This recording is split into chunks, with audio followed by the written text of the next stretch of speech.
नमस्कार मित्र आणि मैत्रिणी, वेलकम टू माय चॅनल. तुला जपणार आहे. आजच्या भागामध्ये हे दाखवलं गेलं की ते मायाच्या रूपामध्ये शिवनाथ हा दादासाहेबांच्या घरामध्ये होळीसाठी तयार झालेला असतो आणि तो बाहेर जातो. तर सगळे काही तिथे उभे असतात.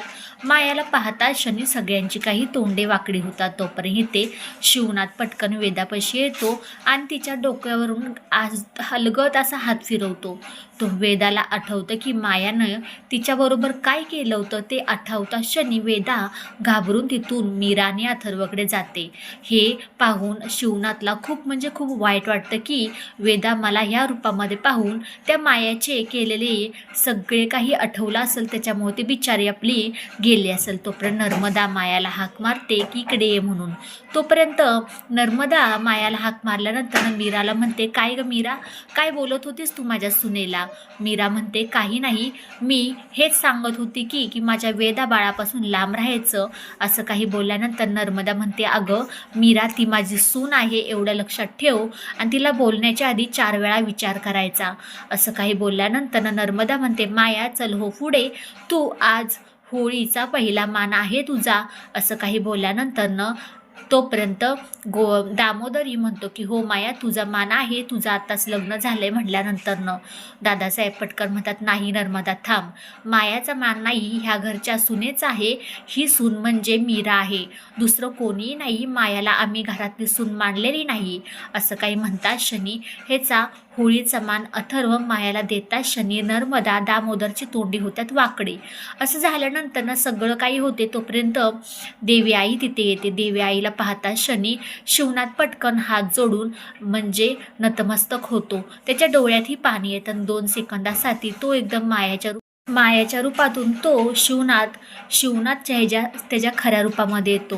हे ते देवी आई त्याला आशीर्वाद देतात. मंजिरीचं देवीकडे लक्ष जाते आणि म्हणते, ही म्हातारी आत्ता ह्या घरामध्ये कशाला आली आहे? आले म्हटल्यानंतर काहीतरी विचित्र म्हणतात ना, त्या प्रकारे घडणार आहे. तोपर्यंत मीरा म्हणतात ना, आपली अंबिका हेही देवी आईकडे पाहते, बाया पडतात. मीराला वाटतं की देवी आई घरात आले म्हटल्यानंतर बाबांचा काही ना काही तपास लागेल. तोपर्यंत मंजिरी जाते मार्जरीकडे. मार्जरी म्हणते, मंजिरी सावध हो, मंजिरी सावध हो, कारण की हा शिवनाथ तुझ्याच आसपास आहे, तोही अदृश्य पद्धतीने तुलाही कळणार नाही. मंजिरी म्हणते, म्हणजे मार्जरी तुला म्हणायचे तरी काय?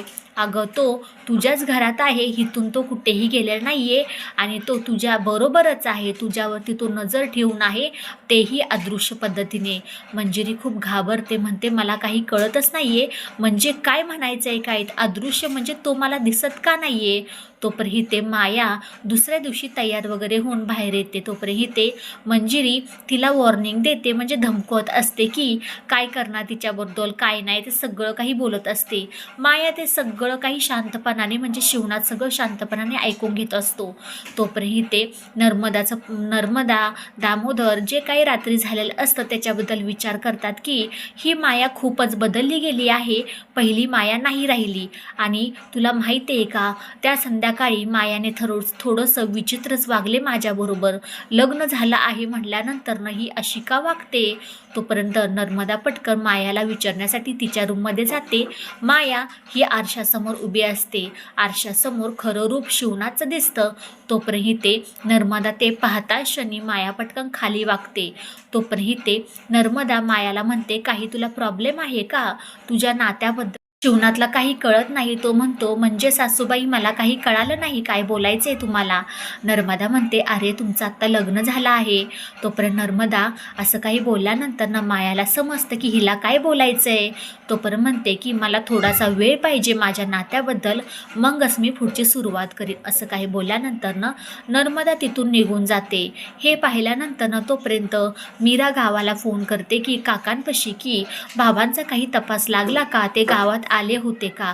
तोपर्यंत ते काका म्हणतात, नाही ग मीरा, तो काही शिवणात आलेला नाही, तो आला पण नाही, गेलाय तो परत माघारी कसलाच आलेला नाही आहे. मीरा नाराज होते आणि फोन ठेवते आणि म्हणते बाबा गेलेत तरी गेलेत कुठं हे मलाही माहीत नाही आहे, तोपर्यंत त्यांचा शोध घेतलाच पाहिजे असं काही म्हणता क्षणी मीरा थोडीशी नाराज होते. दुसऱ्या दिवशी संध्याकाळी मीराला पुन्हा एकदा ती मार्जरीची गुफा आठवायला लागते आणि ते आपल्या शिवणातलाही खूप म्हणजे खूप विचित्र अशी स्वप्न पडतात. दोघीही एकमेकांची नावं घेऊन ओरडत उठतात. तोपर्यंत ते अथर्व मीराला म्हणतो काय झाले मीरा, का रडतेस? मीरा काही सांगत नाही तिच्याबरोबर काय घडलेलं असतं. तोपर्यंत शिवनाथला वाटतं की मीराला माझी गरज आहे, पण अंबिकाच्या मनामध्ये माझ्याविषयी काही प्रेम वगैरे नाही आहे का? असं काही म्हणल्यानंतर मला काहीही करून अंबिकाच्या समोर माझं खरं रूप आणायचं आहे असा शिवनाथ मनातल्या मनात म्हणतो.